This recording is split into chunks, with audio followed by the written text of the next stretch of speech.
Happy hour. I'm Dave, the basement bartender. The Gin and Tonic. It's one of the most classic cocktails that goes all the way back to the early 1900s when British sailors would add gin, lime, and sugar to quinine tonic in order to stave off malaria. I don't know about you, but the standard 1:3 ratio of gin to tonic water, or even a more heavy-handed equal parts ratio, is just... That's not good. We can do better than this. So please, stop wasting good gin on bad G&Ts. And let's get this thing started. Basement bartender.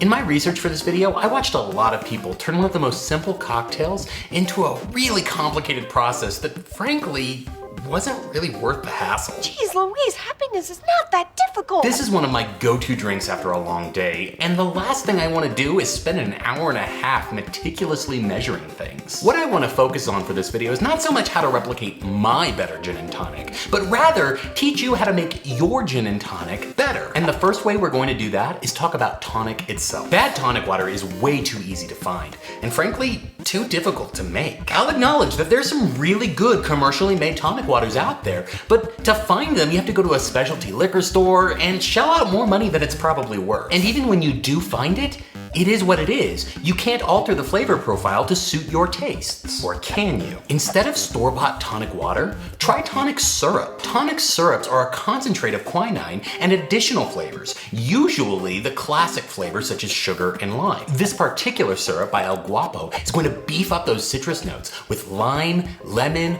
orange, grapefruit, and add a spicy note with the incorporation of ginger. So if making a 12-ounce cocktail, I'd normally start off with 1 ounce of tonic syrup. But of course you can adjust that to suit your own taste. I'm going to be adding another sweet ingredient down the line. So for this particular drink, I'm going to drop down to 1/2 ounce of tonic syrup and put that directly into a 12-ounce glass. Next, we talk gin. Traditionally, a London Dry is the appropriate gin for a G&T. London Dries are juniper forward and don't typically include any sweetening agents, so they give the drink a nice crisp punch. Depending on your taste, you may want to experiment with different types of gin. An Old Tom will bring out more sweetness, or a Genevieve will bring out rich malty undertones. The key here is to use a gin that has flavor components you want to elevate. The tonic syrup we're using has citrus and spicy notes, so the gin that we want to use would ideally also have those flavor components. If you're familiar with my channel, then you'll know that I like to make my own gin by infusing vodka with juniper berries. I tend to mimic a Plymouth style of gin by adding citrus, herb, and spice notes to that mix. Since my home-infused gin and the tonic syrup have similar flavor profiles, they'll pair nicely together. I'm going to add 2.5 ounces of my home-infused gin.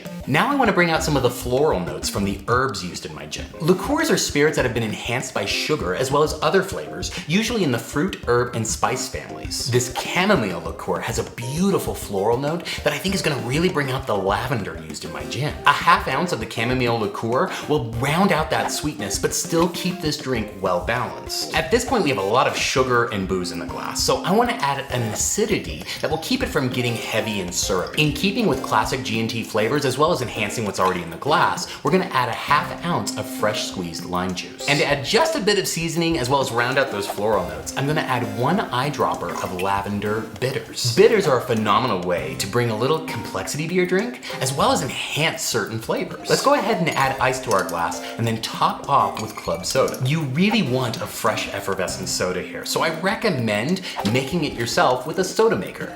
But if that's not an option to you, use a freshly opened can or bottle of club soda and not one that's been sitting around for a while. Finally, I want to pull out those grapefruit notes from the tonic syrup. I'm going to flame grapefruit oils over the top. This technique looks challenging, but it is very simple. It's so simple. Cut a coin-sized piece of the peel, ensuring that you get some of the white pith. We often try to avoid pith in cocktail making, but for expressing oils, it actually makes the job a lot easier. Light a match and let the sulfur burn off so that we don't end up tasting that in the drink, and run the peel over the flame to prime for oil expression, as well as make it more flexible. Then, holding the match about an inch or so away from the peel, bring the corners together in a snapping motion. The oils will caramelize as they pass through the flame, emitting a pleasant aromatic, as well as a subtle burn burnt sugar note that will tone down some of the sweetness without adding any bitterness. Give it a quick stir, add your grapefruit coin as garnish, and we've created a superior gin and tonic without having to go through the hassle of making complicated syrups or mastering difficult techniques. And of course, the proof of the pudding is in the eating, or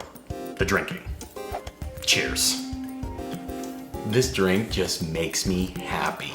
All of the flavors I wanted to be there are there. It's balanced, it's refreshing. It lets me forget the troubles of my day and enjoy what's to come. I hope you enjoy it. And as always, let me know in the comments how you're gonna make your next G&T better. Flick those buttons to help out the channel and check out some more of my videos over here. The top one is one YouTube thinks you'll like. The bottom is one I think you'll like. Hopefully, we're both right.